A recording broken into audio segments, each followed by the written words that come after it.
hindi po itutuloy ang Mindanao Railway Project. Ito po ay parte ng right-of-way and site acquisition.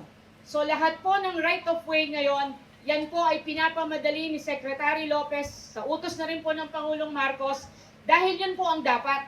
Sabi ni Secretary Banoy Lopez, ang lahat ng big ticket projects ng national government hindi magiging successful, hindi po magiging kapaki-pakinabang kung hindi po susuportahan ng lokal na pamahalaan. Ito pong nakikita natin ngayon ay testamento po ng sinasabi ni Secretary Lopez. Ining mga unit, swerte mo. Swerte yun mo. Kaya natagaan mo na anay uy aman. Daghan pas ng mga kaigsunan listagong nangitag lote. Nangitag lote. Kanina anang balay. So inyong ampingan. Ayaw pa rin tahiglain. Ayaw ibaligya ng rights. Ay, siyempre, masaya gid kami. Masaya dahil mayroon ng maayos na bahay. Hindi natulo pag mag-ulan. O dili namin magsalod-salod pag naiulan. Salamat mi nga usami nga nakabenepisyo ani nga kabahay sa DOTR.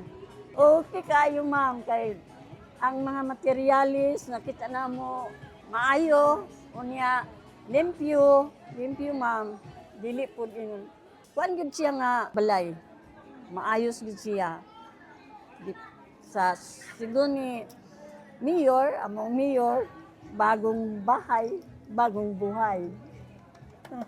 Sa dati namin tinitirahan ma'am is half lang po siya, concrete at saka yung kahoy po.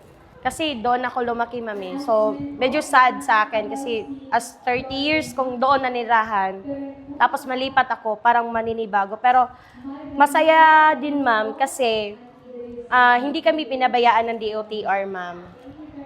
Ginabayan nila kami at binigyan nila kami ng pag-asa na magkaroon ng matawag naming sariling bahay. Kung i-compare ko po dito sa bahay namin at saka dito, ma'am, maganda dito talaga, ma'am. Tsaka yung mga materials na ginamit, ma'am, makita mo talaga na matibay, ma'am.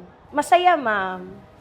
Opo, kasi may matatawag na talaga akong sariling bahay na matitirhan, na talagang nakapangalan na talaga sa iyo. Sobrang saya po, ma'am. Thank you, President Bongbong Marcos, and then sa DOTR, also sa mayor po namin dito, Ray Oy.